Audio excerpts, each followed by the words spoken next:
3 யோவான் 2வது வசனம். பிரியமானவனே, உன் ஆத்துமா வாழ்கிறது போல நீ எல்லாவற்றிலும் வாழ்ந்து சுகமா இருக்கும்படி வேண்டுகிறேன்.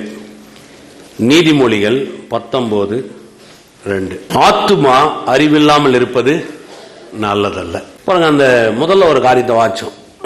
உன் ஆத்துமா வாழ்வது போல நீ எல்லாவற்றிலும் வாழ்ந்து சுகமா இருக்க வேண்டும். அப்ப ஆத்துமா வாழ்வது போல அந்த ப்ராஸ்பர்ன்ற வார்த்தையை தான் ஆங்கிலத்தில் போடப்பட்டிருக்குது. எல்லா விதத்திலையும் நீ செழிப்பா இருக்கணும். செழிப்புன்ற வார்த்தை நான் சொன்னேன் இல்லைங்களா? செழிப்புனா பணம் நினைச்சிடாதீங்க. நிறைய பேர் மனதில் செழிப்புன்னு சொன்னாவே அவங்க என்ன நினைக்கிறாங்கன்னா பணம் அப்படின்னு தான் நினைக்கிறாங்க. பணம்ன்றது ஒரு அடையாளம். செழிப்புன்றது எல்லா வகைத்திலுமே நிறைவான வகையில் நாம் இருப்பது. அதை தான் அங்க யோவான் சொல்றாரு, உங்க ஆத்துமா எல்லாவற்றிலும் செழிப்பா இருக்கணும் நான் வேண்டிக் கொள்றேன்.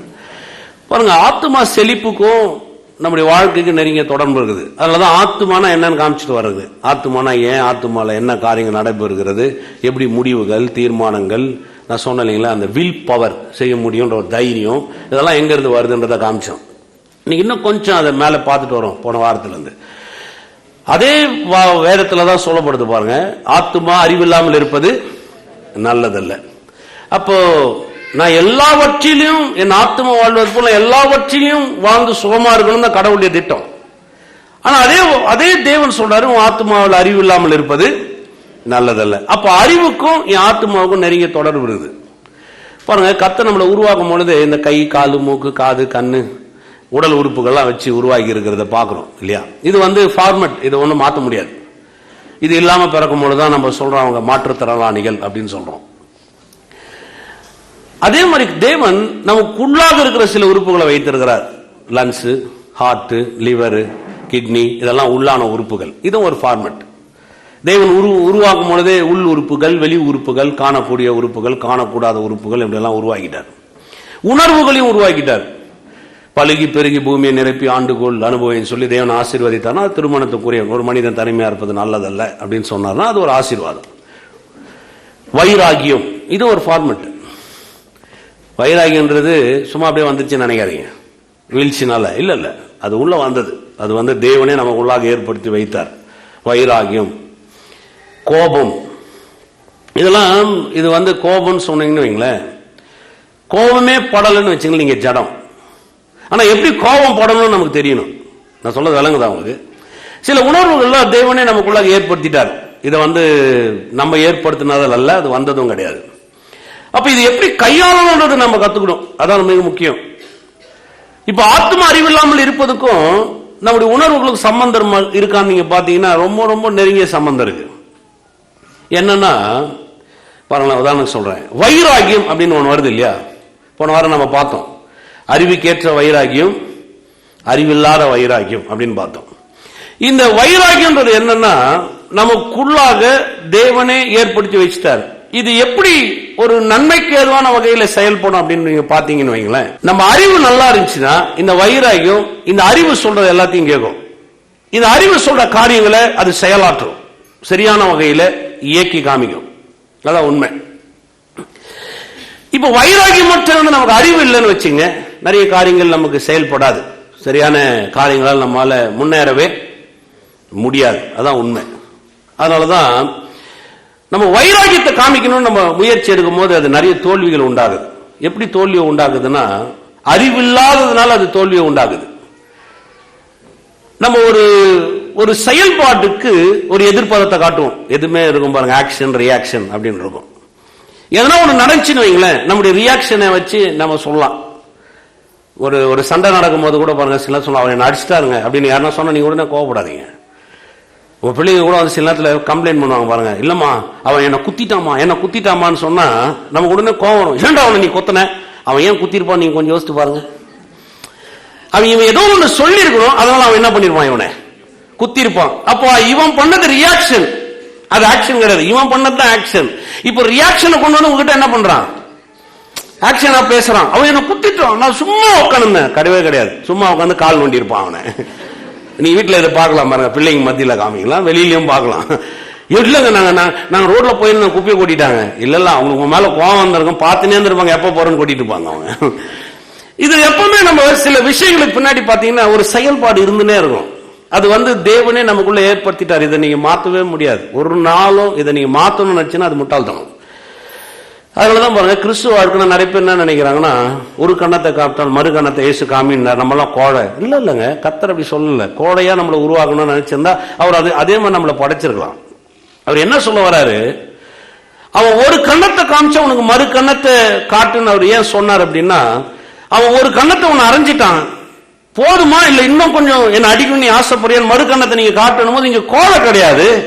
அடிக்கிறத விட அடி வாங்கறதுக்கு ரொம்ப சக்தி வேணும். எத்தனை பேர் தெரியும்? உலக கோட்பாடு என்ன தெரியுமா?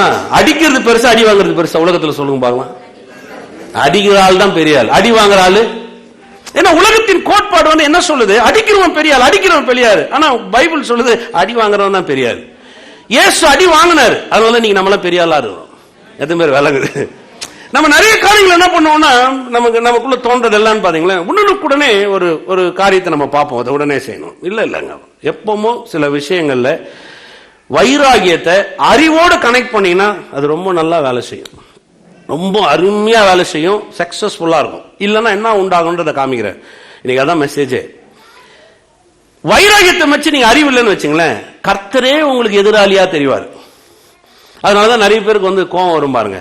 உதாரணத்துக்கு உங்க பக்கத்துல ஒருத்தர் இருக்கிறாருன்னு வைங்களேன், அவரை பற்றி உங்களுக்கு நல்லா தெரியும், மோசமானவர், இவர் நினைச்சுக்காதீங்க. அப்புறம் நீங்க அவரை திரும்பி பார்த்து நீங்க மோசமானவரா பாஸ் சொன்னாரேன்னு நினைச்சிடாதீங்க. ஒரு பக்கத்துல உட்காந்து இருக்கிறவர் வந்து ரொம்ப மோசமானவர், போய் பேசுறாரு, ஏதோ ஒன்று தில்லுமுள்ளு பண்றார். இப்ப திடீர்னு பாக்குறாரு, கார் வாங்குறார், சர்ச்சுக்கு வந்தோடனே கையை தூக்கி அப்படி ஆராதிக்கிறார், அல்லேலூயான்னு சொல்றார், நல்லா பண்றார், பாக்குறதுக்கு போறதுக்கு ஜோரா இருக்கிறார், வீடு வாங்குறார். உங்களுக்கு ஒண்ணும் நடக்கல. உடனே உங்களுக்கு ஒரு கோபம் வரும், இவ்வளவு மோசமா இருக்கிறான், அநியாயம் பண்றான், இவன் நல்லா இருக்கிறான், ஆனா நம்ம நல்லா இல்ல, நான் என்ன ஆண்டவரை தப்பு பண்ணேன்? நான் சொல்றது உங்களுக்கு விளங்குதா? உங்களுக்கு ஒரு வியாதி வந்ததுன்னு வச்சுங்களேன், உடனே நீங்க யார் மேல கோபத்தை காட்டுவீங்க? ஆண்டவர் நான் என்ன பண்ண ஆண்டவர், எனக்கே வரணும், நான் போய் பேசலாம், திருடல, நான் ஆபீஸ்க்கு உண்மையா போறேன், நான் நல்லா இருக்கிறேன், எனக்கே வியாதி வரணும் ஆண்டவர், எனக்கே நீங்க இந்த வியாதியை கொடுத்தீங்க. நான் சொல்றது உங்களுக்கு விளங்குதா?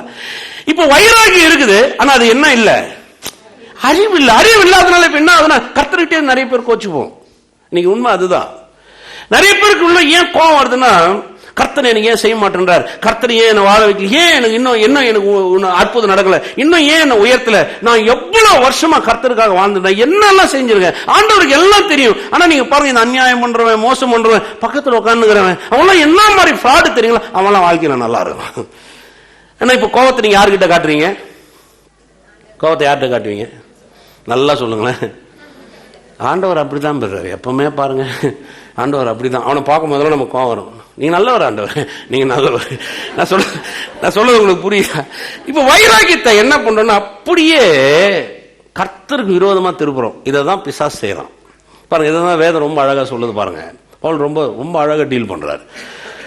நீங்கள் ஆவிக்குரியவர்கள் என்று எண்ணி நான் பேசாமல், 1 கொரிந்தியர் 3ஆம் அதிகாரத்தில் அப்படியே ஆரம்பிக்கிறார். நீங்கள் ஆவிக்குரியவர்கள் என்று எண்ணி நான் பேசாமல், நீங்கள் கிறிஸ்துவிற்குள் குழந்தைகள் என்றும் பால் உண்ணுகிறவர்களா இருக்கிறபடியினால நான் உங்களுக்கு பலமான ஆகாரம் போடாமல் அப்படின்றார். அப்படின்னு நல்லா அறிந்து கொள்ளுங்க. அப்போ நீங்கள் ஆவிக்குரியவர்கள் எண்ணி நான் பேசாமல் அப்படின்னு சொன்னா, ஆவிக்குரியவன்றதுக்கும் கிறிஸ்துவுக்குள்ள நான் இருக்கிறன்றதுக்கும் ரொம்ப வித்தியாசம் இருக்கு. நான் கிறிஸ்துவுக்குள்ள இருக்கிறேன்னு சொன்னா நான் மறுபிறப்பு அடைஞ்சிருக்கிறேன், கர்த்தராகிய இயேசு கிறிஸ்துவை ஏற்றுக்கொண்டிருக்கிறேன், நான் ஆவிக்குரிய மனிதன், ஒரு கோட்பாடுகளை நான் விளங்கிக் கொள்ளக்கூடியவன், அந்த வசனங்கள், வார்த்தைகள், வியாக்கணங்கள், அதை ஏன் செய்து சுவாபங்களை எப்படி வசனத்துக்கு கீழே கொண்டு போகணும், இதெல்லாம் ஆவிக்குரியவர்கள். இப்ப சொன்னால இயேசு ஒரு கண்ணத்தை காமிச்சா மறு கண்ணத்தை காமி, நான் சரீரத்துக்குரிய வகையில் அதை யோசிக்கல, ஆவிக்குரிய வகையில் யோசிக்கல. அதன் பின்பதாக என்ன ஒரு பலன் இருக்குது, உலக கோட்பாடுக்கும் தேவ கோட்பாடுக்கும் என்ன சம்பந்தம் இருக்குன்றதை நம்ம பார்க்கிறோம். ஆனா நீங்கள் கிறிஸ்துவுக்குள் குழந்தையா இருக்கிறீங்கன்னு சொன்னா, அவர் சொல்ற ஆவிக்குன்று எண்ணி நான் பேசாமல் அப்படின்னா, ஆவிக்குரியவன் வளர்ச்சி இருக்கணும், ஆவிக்குரிய இல்லைன்னு சொன்னா கிறிஸ்துவுக்குள்ள நீங்க குழந்தையா இருக்குன்னு அர்த்தம். அந்த 2 வார்த்தை தான் எடுக்கிறார். இப்ப நிறைய பேருக்கு என்னன்னா, ஒரு நிறைய கோபம் இருக்கும் பாருங்க. நிறைய கோபம் இந்த இதெல்லாம் எது மேல இருக்குன்னு சொன்னா, வசனத்தின் மேல வராது, ஈகோ நிறைய இருக்கும். இது எப்படி இருக்கும்னா, நமக்குள்ளாகவே அதாவது ஒரு வைராகியத்தை அறிவில்லாத இருக்கிறபடினால, வசனத்தின் அறிவில்லாத இருக்கிறபடினால இது என்ன செய்யும் அப்படின்னு பாத்தீங்கன்னா, வளர்ச்சியை நமக்கு ஏற்படுத்தி தராது. அதேதான் சொல்ற ரோமர் 10லயும் பவுல் பேசுறார் பாருங்க. அவர்கள் வைராகியம் உள்ளவன் அறிந்திருக்கிறோம், ஆனால் அது பக்திக்குரிய வைராகியம் இல்லை என்றார். யூதர்களை பத்தி பேசுறாரு. அவளுக்கு வைராகியம் இருக்குது, ஆனா அது பக்திக்குரிய வைராகியம் இல்லை, அந்த அறிவு பக்திக்குரிய வகையில் அது இல்லை அப்படின்றார். அப்படின்னா என்ன? மேசியாக்காக தான் அவங்க எல்லாம் செய்யறாங்க. ஆதியிலிருந்து ஆபிரகாம் காலத்திலிருந்து அவங்க வாழ்ந்தது, அவங்க காரியங்கள், அவங்க கூடார பண்டிகை, அவங்க அனுசரிச்சது, அவங்க எல்லாமே பிரித்தெடுக்கப்பட்டது எல்லாரும் என்னன்னு பாத்தீங்கன்னா மேசியாவுக்காக தான். இயேசு இந்த பூமியில வரும் பொழுது ஒரு இன மக்கள் மூலியமா வெளிப்படுத்தணும், அதுதான் அவருடைய நோக்கமே. ஆனா அவங்களுக்கு எல்லாம் வைராகியம் இருக்குது. இப்ப அந்த மேசியாவே இறங்கி வந்து பேசுறாரு, ஆனா அவங்களால அதை ஏற்றுக்கொள்ளவே முடியல. ஆனா வைராகி இருக்கு, அதனால அறிவுக்கேற்ற வைராகியம் இல்லை. இதுதான் இன்னைக்கு நமக்கு வந்து ஒரு பெரிய பிரச்சனையா மாறிடுது பாருங்க. நமக்கு ஒரு பெரிய அறிவு என்ன உண்டாகுது, அழிவு என்ன உண்டாகுதுன்னு பாத்தீங்கன்னா, நம்ம எல்லாருக்குமே நிறைய வைராகி இருக்கு. இன்னைக்கு கூட இங்க அமர்ந்திருக்கவங்க எல்லாருக்குமே ஒரு வைராகி இருக்கு. கிறிஸ்துவுக்காக ஏதாவது செய்யணுமா, நிச்சயமா உங்களுக்கு வைராகி இருக்கு. கர்த்தருக்காக ஏதாவது சாதிக்கணும், கர்த்தருக்காக நான் ஏதாவது பண்ணணும், இந்த உலகத்தில் இந்த சுவிசேஷத்துக்காக ஏதாவது பண்ணணும், தேவனுடைய நாமத்துக்கு ஏதாவது பண்ணணும். இங்க இருக்கிற எல்லாருக்கும், இங்க இருக்கிற தனிப்பட்ட ஒவ்வொரு சகோதரன் சகோதரிக்குள்ள வாலிப பிள்ளைகளுக்கு கூட ஒரு வைராகியம் இருக்குது. ஏன் நம்ம சண்டே ஸ்கூல் பிள்ளைங்களுக்கு கூட என்ன இருக்குது, ஒரு வைராகி இருக்கு. ஆனா அது நம்மளால சாதிக்கவே முடியல. நிறைய பேர் ஆசைப்பட்டிருப்பீங்க, நிச்சயமா நிறைய பேர் சொல்லுவாங்க, கர்த்தருக்காக நான் நிறைய செய்யணும் நினைக்கிறேன் பாஸ்டர், கர்த்தருக்காக நான் நிறைய கர்த்தருக்காக நான் ஏதாவது செய்யணும், கர்த்தருக்காக இந்த சுவிசேஷம் போறதுக்கு ஏதாவது பண்ணணும், நல்லா பிரசங்கம் பண்ணணும். நிறைய பேருக்கு அந்த வைராகி இருக்கு. ஆனா அந்த வைராகியத்துக்கு ஏற்ற என்ன இல்லைங்க, அறிவில்லை. இததான் பிசாசு என்ன பண்றான், ஒரு மிகப்பெரிய ஆயுதமா பயன்படுத்துறான். உங்க வைராகியத்தை அவன் ஒண்ணும் பண்ணல, உங்க அறிவை அவன் கட் பண்றான். அறிவை கட் பண்ண உடனே உங்க வைராகி என்ன பண்ணுது, இப்போ இந்த சரியான அறிவு இல்லாதபடினால இந்த வைராகியம் எதெல்லாம் உங்களுக்கு சரின்னு சொல்லுதோ அதெல்லாம் உங்களுக்கு என்ன பண்ணுது, அது ஏற்றி காமிக்குது. உசுப்பேத்துறதுன்னு சொல்லுவாங்க, பாத்துறீங்களா? உசுப்பேத்துறதுன்னு என்னங்க, இல்லாதத இருக்கிற மாதிரி பேசுது, அதுக்கு பேர் தான் என்னது, உசுப்பேத்துறதுன்னு பாத்துறீங்களா? காண்டால அதுக்கு ஏதோ ஒரு மொழி பார்த்தார் அவர், பெரிய விஷயம் அது. அப்படியே சொன்னார், அந்த வார்த்தை எப்படி கண்டுபிடிச்சிட்டார் அவர். உசுப்பேத்துறதுன்னு சொன்னா, நீங்க ஒரு ஆபீஸ்ல இருக்கிறீங்க வைங்களேன், திடீர்னு வந்து ஒரு மேனேஜர் கத்துறாரு, அவங்க ஏன் அப்படி பண்ற, ஏன் அப்படி சரி இப்படி பண்ற, ஏன் அப்படி பண்ற, இப்படி பண்ற, நீ செஞ்சது கொஞ்சம் கூட சரியில்லை. உடனே உங்க பக்கத்துல திருப்பாரு, என்னங்க அந்த மாடு மாதிரி கத்துறான், நீங்க அமைதியா இருக்கீங்க, சும்மா 2 முறை நீங்களும் எகிரி காமிக்கணுங்க. நீங்க எகிரி காமிச்சு பாருங்க. எப்பவுமே சொல்ல பாருங்க, ஓடுற நாயை பார்த்து திருத்த நாய்க்கு ரொம்ப சந்தோஷமா இருக்கும். இந்த நாய் திரும்பி நிச்சுன்னா இப்ப 2 பேரும் நாய் ஆக்குறான் அவன். உங்களுக்கு விளங்குதா இல்லைங்களா? அவனும் நாய், நீயும் நாய். பாருங்க, விளங்கி நல்லா புரிஞ்சுக்கணும் பாருங்க. என்ன நாய் நீ எப்படி சொல்லலாம், அவனை நீ நாயின்னு சொல்லு. ஆனா அதுக்கு உதாரணம் சொல்லாம, ஓடுற நாயை பார்த்தா தெருத்துற நாய்க்கு ரொம்ப பிடிக்காதுங்க. இப்ப தெருத்துற நாய் திரும்ப ஓடுற நாய் பயப்படுங்க. நீங்க 2 முறை எகிருங்க. ஏன் தெரியுங்களா?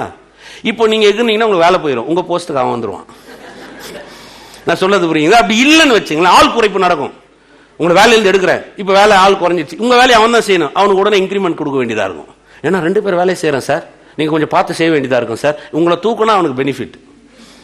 நான் சொல்றது விளங்குதா உங்களுக்கு? படிக்கும் போது பாருங்க, நான் ஸ்கூலுக்கு போகும்போது, ஹை ஸ்கூலில் சொல்கிறேன், போகும்போது பெருசாக மார்க்லாம் வாங்க மாட்டோம், அது தெரிஞ்ச விஷயம்.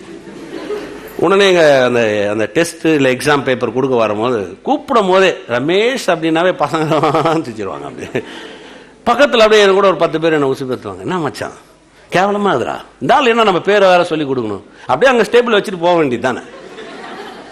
வாடா மச்சான், வா வெளியில போலாம், சினிமா போலாம் வா. உடனே இதுக்காக வீட்டில் கமிஷன் அடிக்கணும். கடைக்கு போய் 1/4 கிலோ வாங்கினோன்னா 200 கிராம் வாங்கிட்டு வருவேன். உண்மை, நீங்க எல்லாம் நல்லவங்களா இருந்திருக்கலாம். எங்க அம்மா 1/4 கிலோ சக்கரை வாங்கினுவா, கண்டிப்பா 200 கிராம் சக்கரை கொண்டா அவன் கரெக்டா கடை தெரியும் 50 கிராம் கமிஷன் அடிக்கிறான். சொல்றது புரியல. கமிஷன் அடிச்ச காசுல கட்டடிக்க வேண்டியது, கட்டடிச்சு சினிமாக்கு போகணும். என் ஸ்கூல் பக்கத்துலயே ஒரு ரயில்வே ஸ்டேஷன் இருக்கும். வா மச்சான், இவங்கள மோசம்டா, இவங்களும் நம்ம சேர கூடாதா, நம்ம வந்து தனி ஆள் மச்சான் அப்படின்னு. ஒண்ணுமே இல்லாத ஆள இப்ப என்ன பண்ணி விடுறான். இப்ப வைராகியம் இருக்குது எனக்கு, ஆமாண்டா நம்மளும் ஏதாவது பண்ணணும், வா போலாம். ரயில்வே ஸ்டேஷன்ல போய் வந்து புளியாங்கட்டது ஆட்சி நடக்குது. ஸ்டேஷன் பக்கத்துல ஒரு பெரிய ஒரு புளியந்தோப்பு இருக்குவாங்க, புரியுதுங்களா? ஸ்கூல் பாத்தீங்கன்னா 10 நாள் போறது கிடையாது, 10 நாள் கட்டடிக்குது, 10 நாள் ஊர் சுத்துறது, இவனுடைய சுத்துறது. வைராகி இருக்குது. வீட்டுல எங்க அப்பா அடிச்சாரு, எவ்வளவு அடிச்சாலும் அப்படியே இந்த பக்கம் அடிக்கிறேன், எவ்வளவு வேணாலும் அடி. அப்படியே அந்த நேரம் மட்டும் பாத்தீங்கன்னா கொஞ்சம் ஆக்ஷன் இருக்கும். அப்புறம் நாளாக அது மறுத்து போச்சு பாருங்க. அவருக்கே யோசிக்க ஆரம்பிச்சிட்டாரு, என்ன ஜென்மம் ஆயிட்டான். இப்ப வந்து வைராகி இருக்குதா, எவ்வளவு அடி வாங்கறதுக்கும் தயார், ரயில்வே ஸ்டேஷன்ல உட்கார தயார், பசங்க முன்னாடி இருக்குது, எல்லாத்துக்கும் வைராகி இருக்கு. ஆனா படிக்கணும்ன்றது ஏன்னா என்ன இல்லங்க. அதே பசங்க மச்சான் படிச்சு அடுத்த வருஷம் மார்க் வாங்கணும்டா, எப்படியாவது படிக்கணும்டா, ஒரு முயற்சி எடுக்கலாம்டா, ஏதாவது ஒண்ணு செய்யலாம்டா. ஆனா இவனுங்க அப்படி சொல்ல மாட்டாங்க, எப்படியாவது பிட் அடிக்கலாம் கண்டுபிடிக்கலாம். நான் சொல்றது உங்களுக்கு புரியுதுங்களா? ஒண்ணு இல்லாதால உசுப்பேத்தி விட்டுறது. இதே தான் பிசாஸ் பண்றான் உங்களுக்கு உங்க வாழ்க்கையிலும். உங்க அறிவை சாப்பிடுறான், உங்க வைராகியத்தை தூண்டி விட்டுறான். உங்க வைராகியத்தை தூண்டும் போது என்ன பண்றதுன்னா, கர்த்தரை குறிச்சு நீங்க பெருசா யோசிக்க மாட்டீங்க, மாறா வைராகியத்தை காமிக்கிறீங்க. நான் தசமாங்க போட்டேன், என்ன கர்த்தர் எனக்கு ஒன்றும் பெருசா தெரிஞ்சது, நான் கண்டினியூவா கொடுத்துருக்கிறேன், நான் பெரிய வெற்றியை கண்டதில்ல. உங்க அறிவை சாப்பிட்டான், வைராகியத்தை என்ன பண்றான்? நீ கோயில் ரெகுலரா நான் கோயிலுக்கு போயிருக்கிறேன், கர்த்தருக்காக எவ்வளவு செஞ்சிருக்கிறேன், ஆனா என் வாழ்க்கையில நன்மை நடக்கல. உங்க அறிவை சாப்பிட்டான், உங்க வைராகியத்தை என்ன பண்றான்? நான் சொல்றது விளங்குதா உங்களுக்கு? நிறைய பேருக்கு இருக்கும் பாருங்க, நிறைய பேர் சொல்லுவாங்க, நாங்க பார்க்காத ஊழியமா, நாங்க பார்க்காத பாஸ்டரா, நாங்க பார்க்காத சபையா. சில ஆட்கள் நீங்க பேசி பாருங்க, சொல்லுவாங்க நாங்க பார்க்காத கேட்காத செய்தியா. எவ்வளவோ பார்த்துட்டோம் பிரதர், இந்த உலகமே இந்த ஊழியக்காரங்க எல்லாமே அப்படிதாங்கிறாங்க.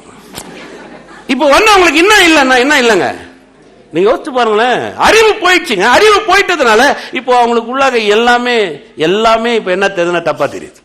எல்லா காரியமும் பிடிக்கல, யாரையும் பிடிக்கல. இதை தான் பிசாசு நம்ம வாழ்க்கையில மிகப்பெரிய கோட்பாடா எடுத்து வேலை செய்யணும். ஆமென். வியாதி வந்தா கர்த்தர் கொடுத்தது கிடையாது. ஒரு நாளும் வியாதியை கர்த்தர் உங்களுக்கு தர மாட்டார். சொல்லுங்க, வியாதியை தர மாட்டார். சொல்லுங்க, தீமையை அனுமதிக்க மாட்டார். ஒரு தீமைக்கும் அவர் பொறுப்பாளி இல்லைங்க. உங்க வாழ்க்கையில இன்னைக்கு நீங்க ஏதாவது இழந்து இருக்கிறீங்களா? உங்க வாழ்க்கையில சில நேரத்தில் நீங்க பிரச்சனை போயிருக்கலாம், சில நேரத்தில் உங்க வாழ்க்கையில சில காரியத்தை செஞ்சிருக்கலாம். ஆனா இதை எல்லாத்தையும் நீங்க போய் உட்கார்ந்து, இன்னைக்கு நான் சொல்றேன், ஆவியான துணையோட சொல்றேன், நீங்க உட்கார்ந்து ஒரு நிமிஷம் உட்கார்ந்து ஆண்டவர்கிட்ட யோசிச்சு பாருங்க. உங்க வாழ்க்கையில நடந்த எந்த இழப்புக்கும், எந்த விதமான சேதாரத்துக்கும், எந்த விதமான அவமானத்துக்கும் கர்த்தர் பொறுப்பாளியே கிடையாது. நம்ம அறிவினமே அது காரணம். நீங்க செக் பண்ணி பாருங்க, நான் சொல்றது கரெக்டா இல்லையா? ஏன் தெரியுங்களா? கர்த்தர் நல்லவர். ஏன்னா அவர் ஏன் நமக்கு அப்படி நடக்கக்கூடாது நினைக்கிறாருன்னா, நம்மளை உருவாக்கிட்டாரு. நீங்க சிலலாம் சொல்லுவாங்க, கர்த்தர் பேசுறாரா? நான் சொல்றேங்க, நீங்க கேட்க தயாரா இருந்தா அவர் பேச தயாரா இருக்கிறார். எந்த மாதிரி விளங்குது? கர்த்தர் எப்படி பேசுவார்னா, நல்லா விளங்கிக்கங்க. முட்டாளான ஆள் கிட்ட நீங்க என்னதான் பேசினாலும் அவன் காது கொடுத்து என்ன பண்ண மாட்டான். இப்ப எங்க வாத்தியார் வந்து அவர் சொல்லி கொடுக்கறது கரெக்ட். நிறைய பசங்க மார்க் வாங்குறாங்க, ஃபர்ஸ்ட் கிளாஸ்ல பாஸ் பண்றாங்க, முன்னுக்கு போறாங்க, எல்லாம் செய்யறாங்க. இப்ப அவர் பக்கத்துல தப்பே கிடையாது. இப்ப காது கொடுத்து நான் என்ன பண்ண மாட்டேன்றேன், கேட்க மாட்டேன்றேன். அதனால அவர் சொல்றது எனக்கு என்ன பண்ண மாட்டேங்குது, விளங்க மாட்டேங்குது. அதே மாதிரிதான் கர்த்தர். இப்ப கர்த்தர் எப்படிப்பட்டவர் சொன்னா, ஞானத்துக்கு ஊற்று அவர் தான். அவர் சர்வ ஞானி. அவர்கிட்ட தான் நம்ம பெற்றுக்கொண்டோம் ஞானத்தை, அவர்கிட்ட தான் பெற்றுக்கொண்டோம். அப்ப அவ்வளவு பெரிய தேவன் என்னிடத்து எப்படி பேசாம இருக்க முடியும்? இப்ப அவர் பேசுறத புரிந்து கொள்றதுக்கு எனக்கு என்ன பண்ணல. பெரிய கொடுமை எதுன்னு பாத்தீங்கன்னா, பிரசங்கம் பண்றதுலயே, பிரசங்கம் பண்ற இடத்துல பெரிய கொடுமை எதுனா கல்யாணத்துல பிரசங்கம் பண்றதுதான். ஏன் தெரியுமா? நாங்க என்னதான் பிரசங்கம் பண்ணாலும் அவன் காதுல விழவே விடாது. அவன் யோசிச்சு பாருங்க நீங்க, அவங்க ரெண்டு பேரும் அப்படியே சோட்டு போட்டு அப்படியே பயமா உட்காந்துருப்பாங்க. நான் ஏறி நின்று, நான் உங்களுக்கு என்ன சொல்றேன்னு சொன்னா எல்லாம் சொல்லு போதும், நீ முதல்ல விட்டா போதுன்ற மாதிரி இருக்கும். நான் சொல்ல புரியுது. நம்ம என்ன சொன்னாலும் சரி காதுல கேட்க. நீங்களும் கூட யோசிச்சு பாருங்க, கல்யாணத்துல பிரசங்கம் பண்ணது எத்தனை பேர் ஞாபகம் இருக்குது? ஏதோ ஒரு ஆள் சொல்லுங்க, காதிலே உழாது. ஏன்னா என்ன தோன்றும், எல்லாரும் வந்திருப்பானுங்களா, வச்ச முயலாம் சரியா வைப்பானுங்களா, மாமனார் வேற நீ மோதிரம் போட்டதுக்கு அப்புறம் தரேன்னாரு, ஓடி போயிடுவானா ஒரு வேலை, பொண்ணுக்கும் அப்படியே தோடின்னு இருக்கும். நான் சொல்லது விளங்குதா? இதை வச்சு காப்பாற்றுவானா? அவங்க அம்மா வேற வயசு இன்னும் ஆவண மாதிரியே தெரியல. எப்போ இது நான் சொல்றது விளங்குது இல்ல? இப்ப நான் உயிர் கொடுத்து பிரசங்கம் பண்ணிருப்பேன், கர்த்தர் நம்ம குடும்பத்தை கட்ட விரும்புகிறார். எல்லாம் கட்டுவார். ஏன்னா இப்ப அவங்களுக்கு பிரச்சனை என்னன்னா, குடும்பத்தை குறிச்சு, கணவன் மனைவி உறவை குறிச்சு, வாழ்க்கையை குறிச்சு, வெற்றியை குறிச்சு மனசுல இல்ல. நான் சொல்றது விளங்குதா உங்களுக்கு?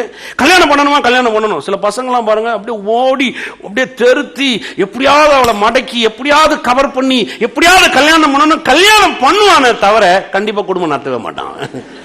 நீங்க வேணா பாருங்க, செக் பண்ணி பாருங்க அந்த மாதிரி பசங்களை. ஒருத்தர் இருந்தா இருப்பாங்க, பாஸ்டர் ஆண்டவர் தெல்ல தெளிவா சொல்லிட்டாரு, அந்த பொண்ணுதான் தெல்ல தெளிவா சொல்லிட்டாரு. நீங்க நம்புறீங்களோ இல்லையா பாஸ்டர், நான் சொல்றேன் அவதான் என் மனைவின்னு சொல்லிட்டா, நீ போய் பேசுங்க. யோ, உங்ககிட்ட தெல்ல தெளிவா சொன்னா அந்த பொண்ணுகிட்டயும் தெல்ல தெளிவா சொல்லிட்டான். நான் சொல்றது உங்களுக்கு புரியுதுங்களா? அம்மா நான் அவர் தெல்ல தெளிவா சொல்லிட்டாராமா, நீ நம்பு, நான் போய் எப்படி சொல்றது? நீ யோசிச்சு பாருங்களேன். இவருக்கு இப்ப நான் பாஸ்டர் நான் 100% சொல்றேன் பாஸ்டர், என்ன நீ புரோக்கர் ஆகாது நீ. நான் சொல்றது உங்களுக்கு புரியுதுங்களா? நிறைய பேருக்கு என்னன்னு பாத்தீங்கன்னா, நல்ல விஷயங்க, அந்த பொண்ணை கட்டணும்னு ஆசைப்படுறது நல்ல விஷயம், வயிறாக நல்ல விஷயம். அறிவு வேணும், எப்படி வச்சுக்கலாம், எப்படி காப்பாற்றலாம், எப்படி அதை குடும்பத்தை நடத்தலாம், எப்படி முன்னுக்கு கொண்டு போகலாம், எப்படி வாழ வைக்கலாம், எப்படி செழிப்பாகலாம். நிறைய அறிவு இருந்துச்சுன்னு வைங்களேன், இவன் காமிக்கிற வைராகியத்துக்கு ஒரு மரியாதை இருக்கும். எதுவும் நான் சொன்னது விளங்குது? நீ கூட பாருங்க, பேப்பரை படிக்கும்போது ரொம்ப கோரமா இருக்குது பாருங்க. இந்த 2 வீலர்ல பசங்க சாவறத பார்த்தா ரொம்ப கஷ்டமா இருக்குது. ஏகப்பட்ட மரணம் 2 வீலர்ல. சில மரணத்தெல்லாம் கொடூரமா இருக்குது. எனக்கே கஷ்டமா இருக்குது. தாம்பரத்தின் மத்தியில் ஒரு லாஸ்ட் மந்த் ஒரு ஆக்சிடென்ட், பசங்க 2 பேர் பாருங்க கிட்டத்தட்ட அந்த மாதிரி விபத்தை கண்ணிலே நான் பார்க்கக்கூடாது.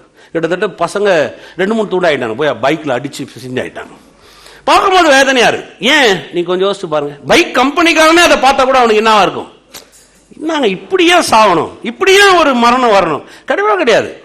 பைக்கை ஓட்டி சாவணுன்றதெல்லாம் பைக்காரனுடைய நோக்கமே. இவங்க என்ன பண்றதுன்னு பாத்தீங்கன்னா, ஹெல்மெட் போட மாட்டான். கார் வண்டியில போனா முடி என்ன பண்ணணும், அவருக்கு அப்படியே பறக்கணும், அப்படியே முடி பறக்கணும், 4 பேர் அப்படியே பார்க்கணும், அவர் அப்படியே போகணும். வண்டி நல்லாதான் போயிட்டு இருக்கு, ஆனா ஒரு எஸ் கொடுக்கணும் அவருக்கு. நீங்க பாத்தீங்களா, முன்னாடி போயிட்டு இருக்கிற காருக்காரனுக்கு இவர் அவர் வீல காமிக்காம என்ன பண்ண மாட்டாரு, நீ என்ன மீறி போயிருவியா பார்க்கலாம், அப்படி உள்ள வந்துட்டு தான் என்ன பண்ணுவாரு, வெளியில போவாரு. நீங்க யோசிச்சு பாருங்க. இந்த மாதிரி போகும்போது சேஃப்டி கிடையாது, அறிவு கிடையாது. கீழே விழுந்தா என்ன ஆகும், ஒரே ஒரு ஸ்பேர் பாருங்க, லிக்மெண்ட் டேர்னு ஒன்று பாருங்க. லிக்மெண்டல் டேர் ஆயிடுச்சுன்னா காலை ஊனவே முடியாது அவனால. எலும்பு உடஞ்சிச்சுன்னா மாத கணக்காயிடும். இப்ப அவனுக்கு வண்டி ஓட்டுறதுக்கு ஆசை, நல்லா இருக்கணும்னு ஆசை, 4 பேர் முன்னாடி காட்டணும்னு ஆசை, தான் வீரத்தை பயன்படுத்தணும்னு ஆசை, வீரியத்தை காமிக்கணும்னு ஆசை. நான் ஒரு ஆண் மகன், நான் ஒரு ஆம்பளை, கரெக்டுங்க, எல்லாம் கரெக்ட். ஒரு ஆம்பளைனா அப்படிதான் இருக்கணும், அவன் அப்படிதான் வண்டி ஓட்டணும், கரெக்ட். ஆனா அது நல்லா யோசித்து பாருங்க, தான் உயிரையும் காப்பாத்திக்கணும்ன்ற அறிவு அவனுக்குள்ள இருக்கணும். தனக்குள்ள இருக்கிற காரியத்தை அறிவு இல்லாம செய்யும் பொழுது அங்க நிச்சயமா ஒரு பெரிய இழப்பு நமக்கு என்ன பண்ணுது. அதே மாதிரி நான் சொன்னது விளங்குது. இங்கதான் பிசாசு பெரிய வேலையை சபைகளுக்குள்ளாக விசுவாசிகளுக்குள்ளாக காட்டுறான். வைராகியத்தை கலைப்பு விட்டுறான். நமக்குள்ள வைராகியம் இல்லாம கிடையவே கிடையாது. கர்த்தர் நமக்காக அதிகம் செய்ய வல்லவரா இருக்கிறார், எல்லாம் செய்ய முடியும். ஆனா அறிவு ரொம்ப முக்கியம். அந்த அறிவோடு கூட தான் இந்த வைராகியத்தை கர்த்தர் லிங்க் பண்ண சொல்றாரு. வாசிக்கிறோம் பாருங்க, மத்தேயு எழுதின சுவிசேஷம் 16ஆம் அதிகாரம் 13ல இருந்து வாசிக்கிறோம் பாருங்க. பின்பு இயேசு பிலிப்பு செசரியாவின் திசைகளில் வந்தபோது தம்முடைய சீஷரை நோக்கி, மனுஷகுமாரனாகிய என்னை ஜனங்கள் யார் என்று சொல்லுகிறார்கள் என்று கேட்டார். அதற்கு அவர்கள், சிலர் உம்மை யோவான் ஸ்நானன் என்றும், சிலர் எலியா என்றும், வேறு சிலர் எரேமியா அல்லது தீர்க்கதரிசிகளில் ஒருவர் என்றும் சொல்லுகிறார்கள். சொல்லுகிறார்கள். அப்பொழுது அவர், நீங்கள் என்னை யார் என்று சொல்லுகிறீர்கள் என்று கேட்டார். பாருங்க, இதுதான் அறிவுக்கு சம்பந்தமான விஷயம். இவங்களோட தான் சாப்பிட்றாரு, இவங்களோட தான் இருக்கிறாரு, இவங்க கண்ணு முன்னாடி தான் அற்புதத்தை செய்யறாரு. கண்ணை திறகுறாரு, முடவனை நடக்க வைக்கிறாரு, செத்து போனவனை எழுப்புறாரு, தண்ணியை திராட்சை ரசமா மாத்துறாரு, 2 மீன் 5 அப்பத்தை பெருக பண்றாரு. எல்லாமே இவங்க கண்ணு முன்னாடி தான் செய்யறாரு. இப்ப இவ்வளத்தையும் செய்யற தேவன் இவங்க கிட்ட ஏன் கேட்கணும்? உலகத்தாங்கிட்ட கூட கேட்கலாம், உலகம் என்ன குறிச்சு என்னப்பா சொல்லுதுன்றதுல தப்பே கிடையாது. ஏன்னா இவங்க உலகத்துல சொல்ற வார்த்தைகளை இவர்கிட்ட சொல்லலாம். ஆமாண்டவரே, உண்மை எலியான்றாங்க, எரேமியான்றாங்க, யோவான் ஸ்நானகன்றாங்க, மரித்த தீர்க்கதரிசி ஒருத்தர் எழுந்து வந்துட்டாரான்றாங்க, ஏதோ சொல்றாங்கன்னு சொல்லலாம், அது கூட தப்பு கிடையாது. ஆனா இவங்களை பார்த்து கேட்கிறாரு பாருங்க, நீங்கள் என்னை குறித்து என்ன சொல்லுகிறீர்கள்? ஏன்னா இவங்களுக்கு சொல்ல வேண்டிய அவசியமே கிடையாது. இவரை கண்ணால பாக்குறாங்க, எல்லாமே இவங்க கண்ணு முன்னாடி தான் அங்க நடக்குது. ஆனா அவங்களுக்கு பாருங்க, ஒரு பெரிய அறிவு இருக்குதான் டெஸ்ட். இதுதான் ரொம்ப முக்கியம். கர்த்தர் கூட பாருங்க, சும்மா நினைக்காதீங்க. ஆண்டவர் நம்ம வாழ்க்கையில ஒவ்வொரு முறை இட போடும் போது கேட்கிறார், என்ன குறிச்சு நீ என்ன நினைக்கிற, நீங்க என்ன நினைக்கிறீங்க கர்த்தரை குறிச்சு, கொஞ்சம் யோசிச்சு பாருங்க. உங்களுக்கு எவ்வளவு அறிவு இருக்கு கர்த்தரை குறிச்சு? கர்த்தர்னா என்ன செய்ய முடியும், கர்த்தர் எப்படிப்பட்டவரா இருக்கிறார், எந்த அளவுக்கு உங்க அறிவு இருக்குதோ, நான் சொல்றேன் பாருங்க, உங்க வைராகியம் அந்த அளவுக்கு தான் கர்த்தர்கிட்ட செயல்படும். இப்ப உங்க வைராகியத்தை வச்சுட்டு கர்த்தரை குறிச்சு அறிவு கம்மியா இருந்துச்சுன்னா உங்க வைராகியம் எவ்வியா வேலை செய்யும். ஆனா அறிவு இல்லாதனால மூடத்தனமான இடத்துல அது போய் கனெக்ட் ஆயிடும். தேவையில்லாத பிரச்சனைகள், தேவையில்லாத காரியம், தேவையில்லாத வைராகியத்தை அது என்ன பண்ணும், ஏற்படுத்தும். அதனால அவங்க கேட்கிறார், நீங்கள் என்ன குறிச்சு என்ன சொல்றீங்க, நான் யார், நீங்க என்ன நினைக்கிறீங்க சொல்லுங்க பார்க்கலாம். உடனே அவர் சொல்றாரு பாருங்க, வாசிக்கலாம். 16. சீமோன் பேதுரு பிரதியுத்தரமாக, நீ ஜீவனுள்ள தேவனுடைய குமாரனாகிய கிறிஸ்து என்றான். இயேசு அவனை நோக்கி, யோனாவின் குமாரனாகிய சீமோனே, நீ பாக்கியவான், மாமிச ரத்தம் இதை உனக்கு வெளிப்படுத்தவில்லை, பரலோகத்தில் இருக்கிற என் பிதா இதை உனக்கு வெளிப்படுத்தினார். நல்ல விஷயம், பரவாயில்லப்பா, நீ என்ன யாருன்னு சொல்லிட்ட, ஜீவனுள்ள தேவனாகிய குமாரனாகிய கிறிஸ்து, பரவாயில்ல, நல்ல விஷயத்த சொன்ன, இது மாமிச ரத்தம் உனக்கு வெளிப்படுத்தல, என் பிதா இதை உனக்கு வெளிப்படுத்தினார். அதுக்கப்புறம் ஒரு வார்த்தையை பேசுறாரு பாருங்க, அது ரொம்ப முக்கியம். மேலும் நான் உனக்கு சொல்லுகிறேன், நீ பேதுருவா இருக்கிறாய், இந்த கல்லின் மேல் என் சபையை கட்டுவேன், பாதாளத்தின் வாசல்கள் அதை.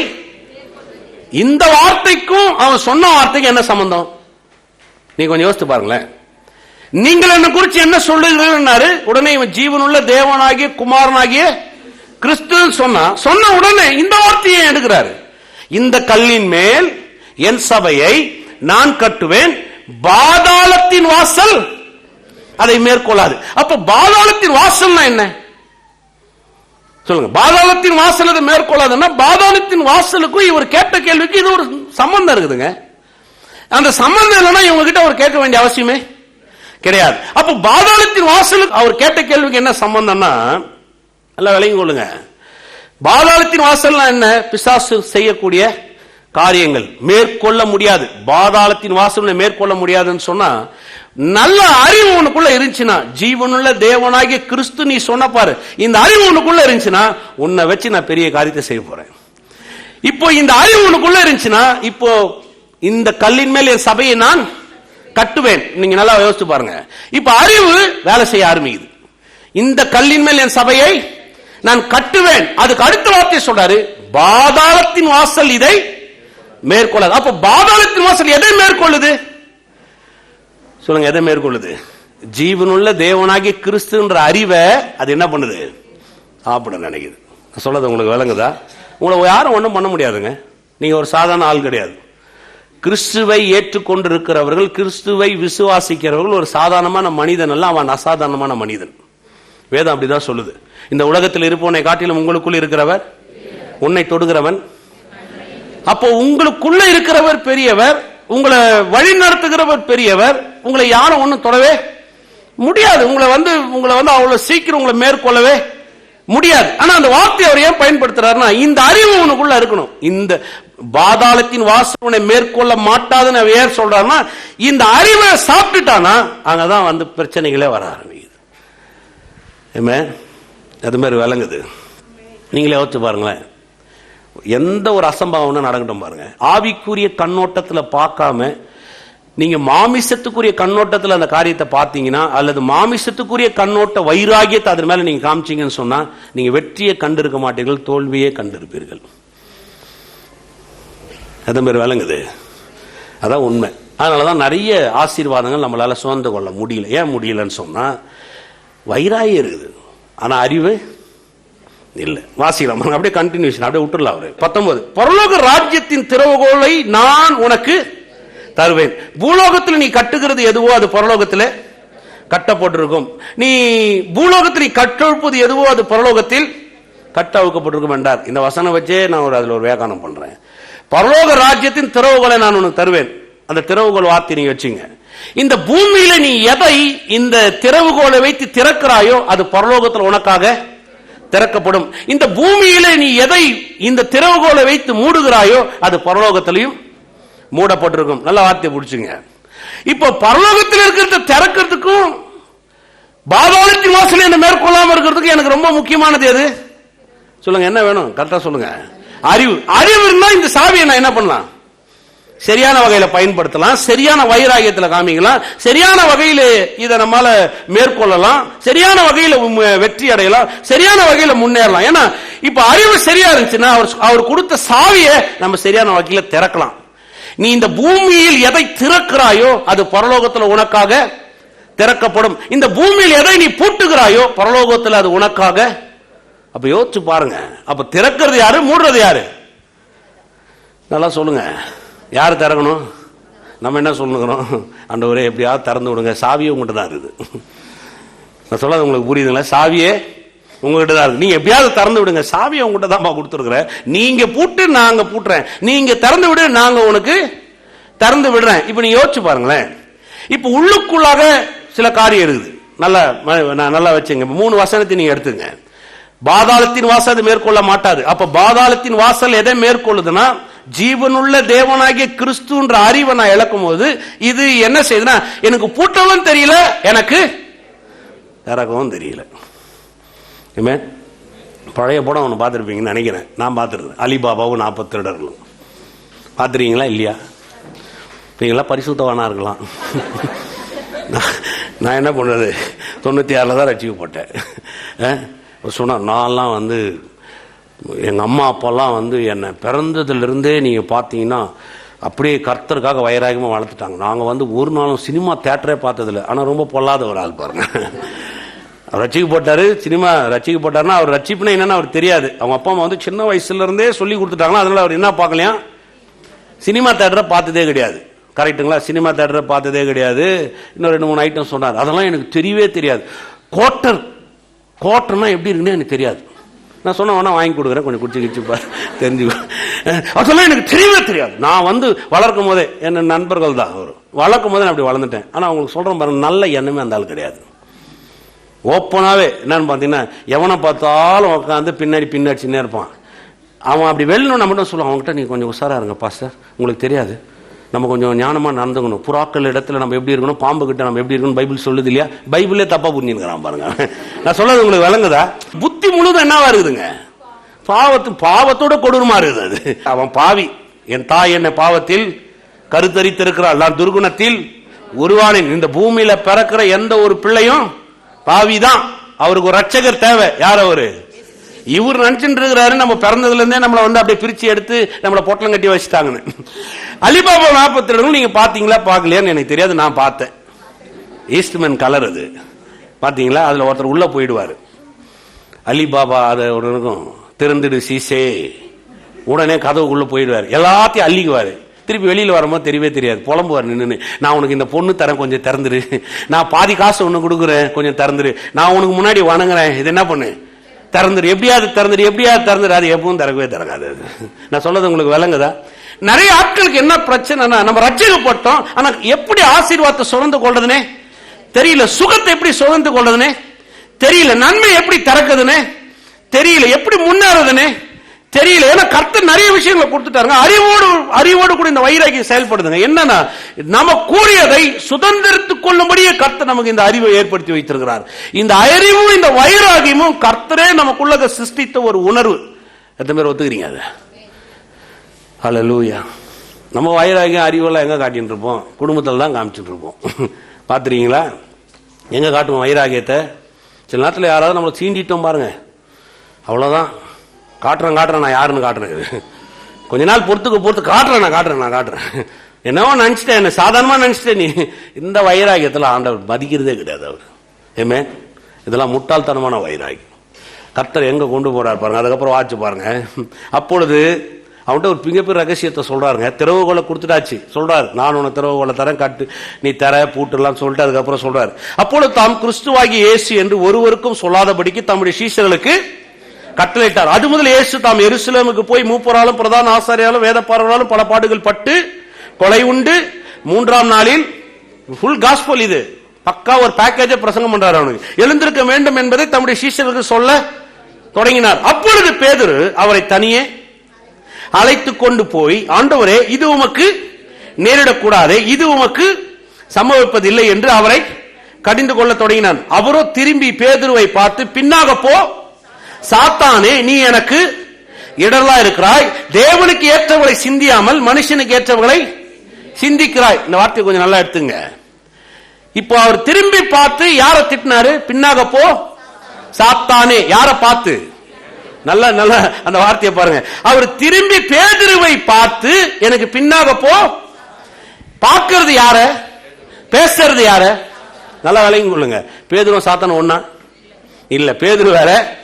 ஆனா பார்க்கிறது யாரு? அவரை பேதுரு. சொல்றது யாருக்கிட்ட? நல்லா விளங்கி கொள்ளுங்க, நான் புரிஞ்சுங்க. இப்போ யாருக்குள்ள நான் வேலை செய்யறான்? பேதுருக்குள்ள இருந்து வேலை செய்யறான். எங்க வேலை செய்யறான்? அறிவுல வேலை செய்யறான். நல்லா விளங்குதா உங்களுக்கு? நம்மள பார்க்கும்போது நம்ம கிறிஸ்தவங்க தான், நம்ம ஞானஸ்தானம் எடுத்தவங்க தான், புது பிறப்பு அடைஞ்சவங்க தான், அந்நிய பாஷை பேசுறோம், ஆவியில நிறைஞ்சிருக்கிறோம், ஆவிக்குரிய சபையில் நம்ம மெம்பராக. நம்ம பார்க்கறது கரெக்ட், ஆனா சிந்தனை, நான் சொல்லது விளங்குதா உங்களுக்கு? அப்ப நம்ம சிந்திக்கிற அந்த அந்த அறிவை குறைக்கும் பொழுது நீங்க யோசிச்சு பாருங்க, அந்த வேலை செய்யறது யாரு? சாத்தான். அங்க போய் வேலை செய்யறான் பாருங்க. இது உமக்கு நேரிடக்கூடாது, இது உமக்கு நடக்கக்கூடாது என்று அவரை தனியே அழைத்து கொண்டு போய் அவன் கடிந்து கொள்ள தொடங்கினான். விளங்குதா உங்களுக்கு? வைராகி இருந்துச்சா பேதுருக்கு? வைராகி இருந்துச்சா இல்லைங்களா? இருந்துச்சு. இயேசு சாவக்கூடாதுன்னு நினைச்சாங்க. இயேசு சாவக்கூடாதுன்னு நினைச்சான். இது உமக்கு நேரிடக்கூடாதே. அவன் நினைக்கிறான் ஏ சாவக்கூடாது, இருக்கணும், இப்படி இருக்கணும், அப்படி பண்ணணும்னு நினைக்கிறான். வைராகி இருந்துச்சா? இருந்துச்சு. மல்கூஸ் காதை யார் வெட்டினது? மல்கூஸ் இயேசுவை கைது பண்ணும் போது வந்த ஒரு சேவகன், அவன் காதை யார் வெட்டினது? பேதுரு. வைராகி இருந்துச்சா? ஆனா அறிவு. காது வெட்டுறதுக்கு உனக்கு அவ்வளவு வைராகி இருக்குது. அதே பொழுது விடியறதுக்கு முன்னாடி அந்த இயேசு என்ன பண்ணாங்க? காது ராத்திரில வெட்டினா, இப்ப பொழுது விடிய போகுது, என்ன பண்ணாங்க? வைராகி இருந்துச்சா? ஆனா அறிவு. சொல்றது விளங்குதா உங்களுக்கு? அப்ப வைராகியத்தை வச்சிருக்கணும்னா அறிவு இருக்கணும் பாருங்க, ரொம்ப முக்கியம் அது. இந்த வைராகியம் அறிவோடு கனெக்ட் ஆகுதுங்க. அதனாலதான் பாருங்க, உங்க அறிவு நீங்க சரியா வைக்கிறது, இந்த வைராகியம் என்ன பண்ணுது, நிறைய காரியங்களை இழக்க செய்யுது, சுதந்திரத்துக் கொள்ள விடுறது கிடையாது, வீணான ஈகோவை கலப்புது, வீணான காரியத்தை எழுப்பி விடுது, வீணான விஷயங்களை குடும்பத்தில் ஏற்படுத்தி காமிக்குது. நிறைய விஷயங்களை யோசிச்சு பாருங்க. கணவன் மனைவிக்கு மத்தியில் எதுக்கு ஈகோ? ஒரு கணவன் மனைவி மத்தியில் எதுக்கு ஒரு வேறுபாடு? ஒரு கணவன் மனைவி கூட எதுக்கு ஒரு சமஸ்ய இல்லாத? எப்படி நீ பேசலாம், எப்படி நீ பண்ண முடியும், எப்படி நீ செய்ய முடியும்? எதுக்கு ஒரு கணவன் மனைவி மத்தியில் ஈகோ? இதை யாரும் ஏற்படுத்துறது சொல்லுங்க? யாரும் ஏற்படுத்துறது? அவங்க மனைவி தான், அவங்க கணவன் தான். ஆனா உள்ள ஒரு விஷயம் ஏற்படுத்து பாருங்க, நான் காட்டுறேன், நான் பண்றேன். நிறைய குடும்பங்கள் இன்னைக்கு வருது பாருங்க. இந்த ஈகோ எங்கிருந்து வெளியில வருது? நீங்க கொஞ்சம் யோசிச்சு பாருங்க. வைராகியம் கரெக்ட், ஆனா அறிவு இல்லைன்னு சொன்னா அந்த வைராகியம் நம்மளை சேதாரப்படுத்துது. அதே மாதிரி விளங்குது. சொல்லுங்க, தேவனுக்கு ஏற்றவளை சிந்தியாமல். நல்லா பக்கத்துல போய் சொல்லுங்க, தேவனுக்கு ஏற்றவளை சிந்தியாமல். ஹல்லேலூயா. விளங்குதா? நீங்களே கூட பாருங்களேன், எங்க வேணா எடுத்துங்க, எந்த இடத்துல வேணாலும் எடுத்துங்களேன். இந்த வைராகியம்ன்றத நம்ம விடவே முடியாது, விடவே முடியாது. யாராவது உங்களுக்கு ஒரு வார்த்தை சொல்லிட்டோம், நீங்க ஒரு வீட்டுக்கு போறீங்க, அவமரியாதமா ஒரு வார்த்தை இல்லைன்னா உங்ககிட்ட வார்த்தை கூட சொல்லலை, நீங்க போகும்போது வரும்போது உங்களை ஒரு ஒரு அவங்களுடைய நடத்தையினால உங்களை அவமதிச்சிட்டாங்க, திரும்ப அந்த வீட்டுக்கு நீங்க என்ன பண்ண மாட்டீங்க? ஏன் இல்ல போன தண்ணி கூட கொடுக்கல, ஒரு வான் சொல்லல. நான் சொல்லது உங்களுக்கு புரியுதா? இப்ப என்ன இருக்குது உங்களுக்கு? கரெக்டுங்க, நல்ல விஷயம். நீங்க நீங்க எடுத்தது நல்ல விஷயம். நீங்களே கொஞ்சம் நல்லா யோசிச்சு பாருங்க. அவங்க நம்மளை அவமதிச்சுட்டாங்கன்னு தெரிஞ்ச உடனே நம்மளால என்ன பண்ண முடியல? அவங்க வீட்டுக்குள்ள இதேதான் பிசாசு பண்றா பாருங்க. உங்களுக்குள்ள இருக்கிற வைராகியத்தை எதெல்லாம் நீங்க ரைட்டு ரைட்டு ரைட்டு ரைட்டுன்னு சொல்றீங்களோ அந்த இடத்துல உங்களை கொண்டு போய் அவங்க உட்கார வைக்கிறான். எஸ், நீ ரைட்டு, நீ ரைட்டு, நீ ரைட்டு, நீ தப்பு கிடையாது, நீ ரைட்டு. எப்பெல்லாம் உங்க வைராகியத்தை கடவுளோட கனெக்ட் பண்ணி, ஆண்டவர் இது ரைட்ல நான் செய்ய தப்பு தான், இப்படி வைராகியத்தை திருப்புறீங்களோ கர்த்தர் அந்த இடத்துல தான் உங்களை தலையாக்கி காமிக்கிறார், மேலாக்கி காமிக்கிறார். விளங்குதா? இப்ப உங்களுக்கு விளங்கணும் மட்டும் கர்த்தருக்கு ராமேன்னு சொல்லுங்க, நல்லா விளங்கிட்டு பாருங்க. ஹல்லேலூயா. எத்தனை முறை சொல்ற தூக்கி இருப்போம், கொஞ்சம் நீங்க யோசித்து பாருங்க. எத்தனை முறை பண்ணியிருப்போம். கல்யாணத்தில் கூட பாருங்களேன், இந்த போட்டோகிராஃபர்ஸ்லாம் வருவாங்க, போட்டோ எடுக்கும்போது பார்த்தீங்கன்னா ஒய்ஃபை சொல்லுவாங்க, அப்படியே நெஞ்சு மேலே சாட்சி மாதிரி எடுங்க. உடனே நெஞ்சு மேலே சாட்சி மாதிரியே நிற்பான். சார் கையை கொஞ்சம் கீழே வைங்க, அப்படியே சாட்சிக்கும். சார் கொஞ்சம் அப்படியே அவங்கள அணைச்ச மாதிரி இருங்க. மேடம் கொஞ்சம் அவர் நெஞ்சு மேலே சாஞ்சிங்க. அவன் சொல்லும் போது தான் இவங்க என்ன பண்ணுவாங்க, சின்னையே சாஞ்சுவாங்க. அதுக்கப்புறம் சொல்லுவான் பாருங்க, கல்யாணம் ஆனதுக்கப்புறம் போட்டோலாம் அந்த ஒரு போட்டோல தான் நெஞ்சு மேலே சாஞ்சிருப்பாங்க. அதுக்கப்புறம் கிட்ட வந்தா சொல்லுவாங்க, கொஞ்சம் தலையை தூரம் வைக்கிறியா, எப்ப பார்த்தாலும் மூஞ்சிக்கிட்டே வந்துதான் பேசுவியா. நான் சொல்றது கரெக்டா தப்பா நீங்க யோசித்து பாருங்க. இல்லையா? கொஞ்சம் தலையை தூரம் வைமா, நீ உண்மைதானே? ஹல்லேலூயா. வைராகியம் ஓடி ஓடி கல்யாணம் பண்றது, கல்யாணம் ஆனதுக்கு அப்புறம் கண்டுக்கிறதே கிடையாது. நிறைய பேர்ட்டு நான் பேசிக்கிறேன் பாருங்க, லவ் பண்ணும் போது டைமண்ட் மோதிரம்லாம் வாங்கி கொடுத்துருப்பாங்க, அது பண்ணிருப்பாங்க, இது பண்ணிருப்பாங்க, அப்படியே சூப்பர் அப்படின்ற. கல்யாணம் ஆனதுக்கு அப்புறம் 10 நிமிஷம் உட்காந்து பேசிருக்க மாட்டான். ஏன்னா என்னப்பா சார் பேசுறது, ஒன்னும் பேசுறதுக்கு ஒண்ணுமே இல்லைங்க, ஒண்ணுமே பேச வாய்ப்பே இல்லை, என்ன பேசுறது ஒண்ணுமே இல்லை. அப்ப எதுக்கு டைமண்ட் முதல்லாம் வாங்கி கொடுத்த? அப்ப எனக்கு தெரியல, அப்படியே ஏதோ கண்ணு முன்னாடி தோணுச்சு, அப்படியே டைமண்டா தேடி கீடி ஆத்தாளு கூட வாங்கி கொடுத்துருக்க மாட்டான். நான் சொல்றது எப்படியாவது ஒரு டைமண்ட் மோதிரத்தை கடனை வாங்கி 10 வட்டிக்கு வாங்கி கொடுத்துட்டு அதுவும் கத்துட்டு சொல்லுவான், அன்று எப்படியாவது கடன் அடைக்க எனக்கு உதவி செய்யுங்க. அறிவு இல்லை பாருங்க, அறிவு இல்லாதனாலதான் நிறைய இழப்புகள். வாசிக்கிற பாருங்க, கர்த்தர் எவ்வளவு பெரிய ஆள் காமிக்கிறேன்.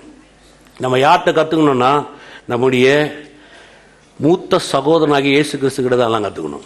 பைபிள் அப்படியே சொல்லுது, அவர் நம்ம மூத்த சகோதரர். வேத சொல்லுங்க, சபை நடுவில் அவர் நம்மை சகோதரர் என்று சொல்ல வெட்கப்படலையாம், அவர் நம்ம மூத்த சகோதரர். வாங்க மத்தேயு 4 வாங்க, 1 வாசிக்கிறேன். அப்பொழுது இயேசு பிசாசினால் சோதிக்கப்படுவதற்கு ஆவியானவர்களே வனாந்தரத்துக்கு கொண்டு போகப்பட்டார். யாரால வனாந்தரத்துக்கு கொண்டு போகப்படுறார்? பிசாசினால் சோதிக்கப்படுகிறது யாரால வனாந்தரத்துக்கு கொண்டு போகப்படுறார்? அது ரொம்ப ரொம்ப முக்கியம். பிசாசு அப்படியே தானா வந்துடல, அங்க ஆவியானவர் முதல்ல வரார். பிசாசினால் சோதிக்கப்படுவதற்கு ஆவியானவராலே, சொல்லுங்க ஆவியானவராலே. இப்ப ஆவியானவர் உள்ள வந்து அவர் மேல இறங்கிட்டார். எல்லாருக்கும் தெரிஞ்சு போச்சு பாருங்க, இவர் என் நேசகுமாரன், இவர் மேல் நான் பிரியமா இருக்கிறேன், இவருக்கு செவி கொடுங்கள்ட்டாங்க. இப்ப வந்து ஆவியானவர் இறங்கிட்டாரு, இப்ப கொண்டு போறாரு. இப்ப 40 நாள் அங்க சோதனை. யாரால? பிசாசால. அவரு இரவும் பகலும் 40 நாள் உபவாசமா இருந்த பின்பு அவருக்கு பசி உண்டாயிற்று. அப்பொழுது சோதனைக்காரன் அவரிடத்தில் வந்து, நீ தேவனுடைய குமாரன் ஆனால் இந்த கல்லுகள் அப்பமாகும்படி சொல்லும் என்றான். யோசிச்சு பாருங்க, ஏன் இந்த காரியத்தை சொல்ல வைக்கிறான்? இந்த கல்லுகள் அப்பமாகும்படி செய்ய வைக்கிறான். இப்ப நீ நல்லா வாசிங்க. ஒரு கல் அப்பமாகும்னு சொன்னா இவர் யாருன்னு காமிக்கிறது. ஒரு கல் அப்பமா மாத்துன்னு சொன்னா யாருன்னு காமிக்கிறது. இப்ப சொல்லுவாங்க இல்லைங்களா, செஞ்சு காமிங்க பார்க்கலாம்.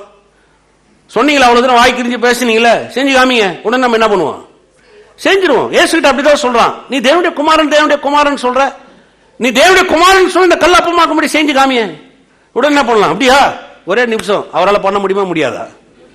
ஏன்னா 2 மீன் 5 அப்பத்தை 5000 பேர் கொடுத்தாரு. யோவான் எழுதின சுவிசேஷ புத்தகத்தில் சொல்லுது, அவராலே அல்லாமல் ஒன்று உருவாக்கப்படவில்லை, உருவாக்கப்பட்டதெல்லாம் அவராலும் அவருக்கென்றும் உருவாக்கப்பட்டது. அவர் சொல்ல ஆகும் ஒரு கட்டளையிட நிற்கும். என் பிதா எதையெல்லாம் எனக்கு சொல்லுது அதெல்லாம் நான் செய்கிறேன்றாரு. சகல அதிகாரம் எனக்கு கொடுக்கப்பட்டுக்குதுன்றாரு. இப்ப அப்படிப்பட்டவர் இப்ப சொல்றான், இந்த கல்லுகள் அப்பமாகும்படி செய்யும். நீ குமாரன் தானே, செஞ்சு காமி, குமாரன் நீ செஞ்சு காமி. உடனே என்ன பண்றாரு இயேசு? சொல்லுங்க, என்ன பண்றாரு? நீங்க கொஞ்சம் யோசிச்சு பாருங்களேன். உங்க பரம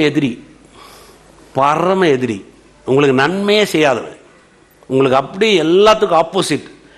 நீங்க சுகம் சொன்னா நோய், நீங்க வெற்றினா அவன் தோல்வி. இப்படி பரம எதிரி ஒருத்தன் உங்க வீட்டுக்கு கதவை வந்து தட்டுறான். கதவை போய் நீங்க தரகுறீங்க, வாசப்படல நிக்கிறான். என்ன பண்ணுவீங்க? அவன் அடிக்கிறீங்களோ இல்லையோ, டோரை வச்சிருவீங்க. நீங்க நான் சொல்றது உங்களுக்கு விளங்குதா இல்லையா?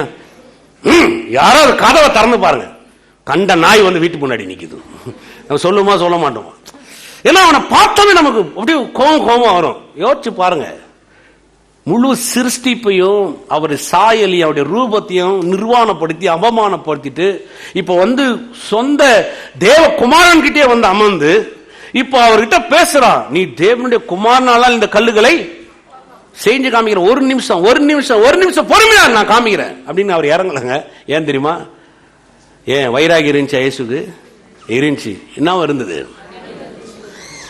சாதாரணமா நினைக்காதீங்க. இயேசு உடனே என்ன சொன்னாரு? மனுஷன் அப்பத்தினால மாத்திரமல்ல, தேவனுடைய வாயிலிருந்து புறப்படுற ஒவ்வொரு வார்த்தையினாலும் பிழைப்பான். அது கோழையா? சொல்லுங்க, அது கோழைத்தனமா? இல்ல. இவன் சொல்லி அவர் செஞ்சிருந்தார்னா அவன் தேவன், இவர் வேலைக்காரர்.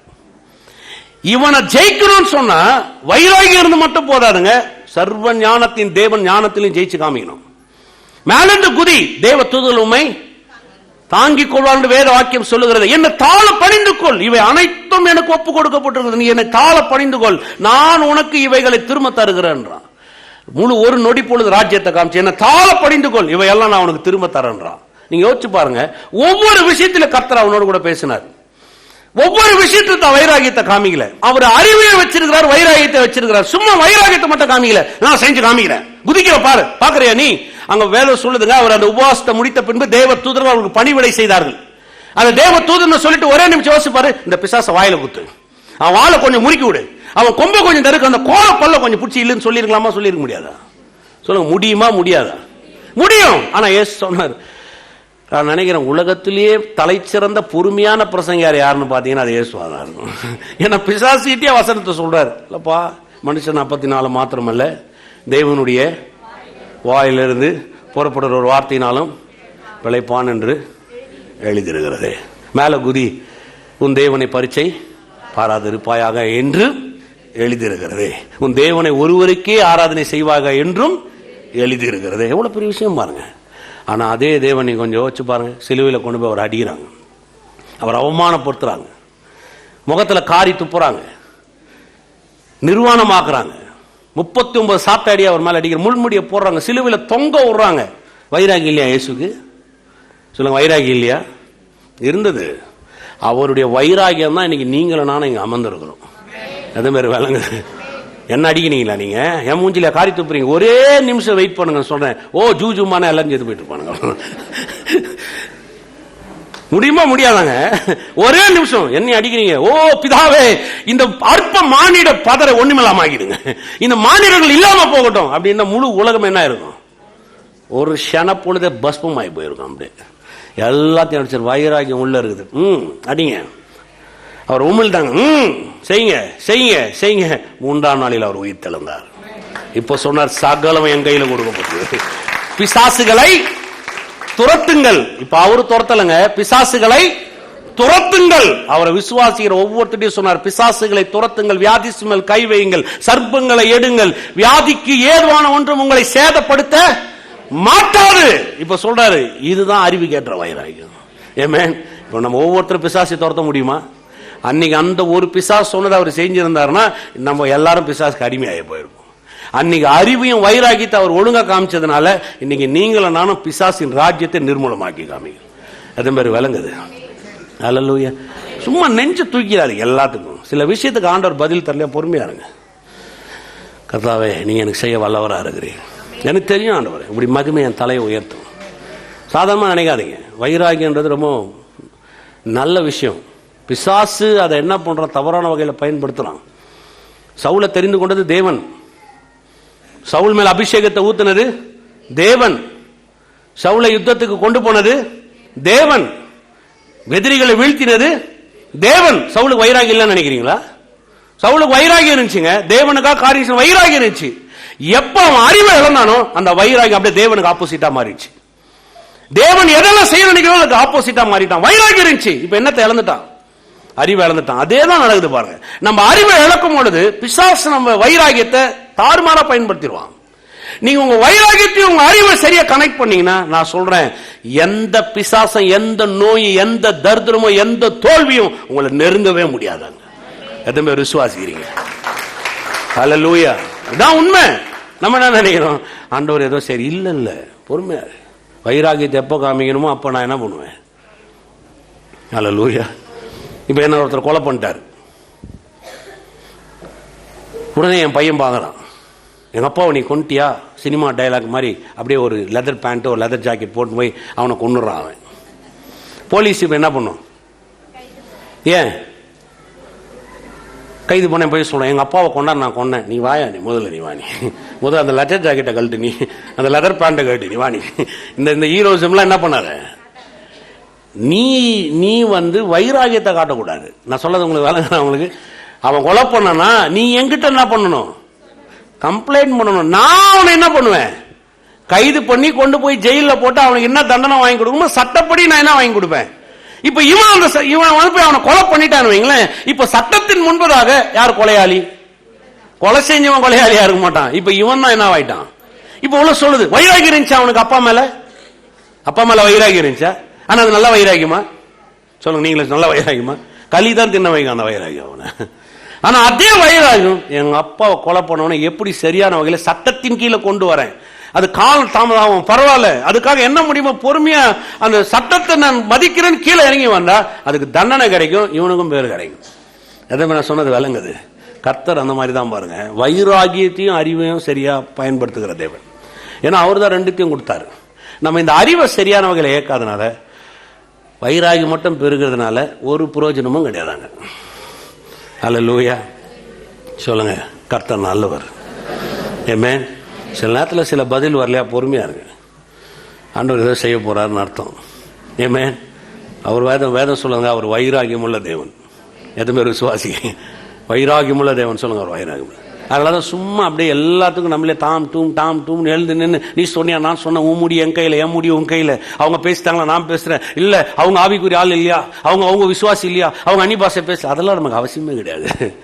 நான் என்ன சொல்றேன், உன் வைராகியத்தை உங்க அறிவுலோட கனெக்ட் பண்ணுங்க. எதுவுமே விசுவாசிக்கிறீங்க.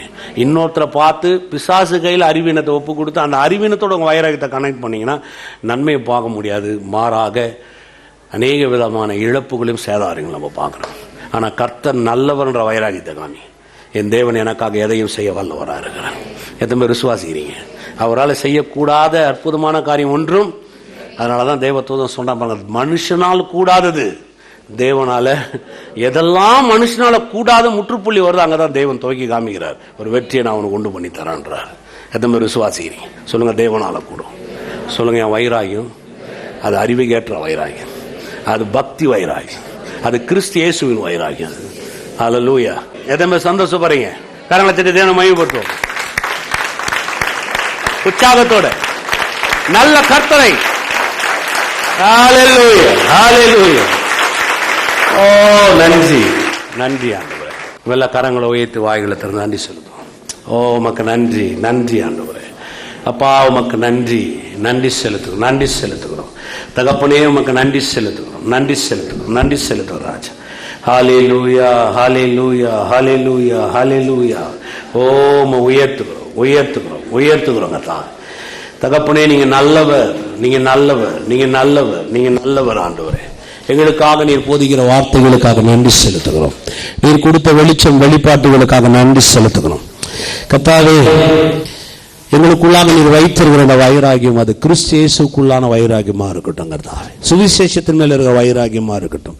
தேவன் வைத்திருக்கிற காரியங்களை நிலைநாட்டுகிற வைராகியமா இருக்கட்டும். செய்து முடித்தவர்களை சுதந்திரித்துக் கொள்ளுகிற வைராகியமா இருக்கட்டும் சுவாமி. ஓ நன்றி, நன்றி ராஜா, நன்றி. ஹல்லேலூயா. நம்ம எல்லாம் நன்றி செலுத்துவோம், நன்றி வாய்களை திறந்து சில வினாடி நன்றி செலுத்து. நல்ல கர்த்தருக்கு நன்றி செலுத்து. ஹல்லேலூயா, ஹல்லேலூயா, ஹல்லேலூயா. ஓ உமக்கு நன்றி, ஓ நன்றி ராஜா, நன்றி, நன்றி.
தேவனுக்கேற்ற வைராகியங்கள் பெருகட்டும், வார்த்தையின் மேல் பெருகட்டும், ரத்தத்தின் மேல் பெருகட்டும், செய்து முடித்திருக்கிற கிரியையின் மேல் பெருகட்டும், கிருபையின் மேல் பெருகட்டும். என்று செய்கிறபடி நான் நன்றி செலுத்துகிறேன். உம்முடைய நாமம் மகிமை பெறட்டும், உம்முடைய நாமம் மகிமை பெறட்டும். இயேசு கிறிஸ்துவின் வல்லமையுள்ள நாமத்தினால நன்றி சொல்லி ஜெபிக்கிறோம் ஜீவன நல்ல பிதாவே. நல்ல கரங்களை உயர்த்தி தேவனுடைய ஆசீர்வாதத்தை பெற்றுக்கொள்ளும். கர்த்தராகிய இயேசு கிறிஸ்துவின் கிருபையும் பிதாவாகிய தேவனுடைய அன்பும் பரிசுத்த ஆவியானுடைய அந்நிய ஐக்கியமும் இன்றும் என்றும் சதா காலத்திலும் இருப்பதாக. ஆமென். கர்த்தர் உங்களை ஆசீர்வதித்திருக்கிறார்.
Hallelujah.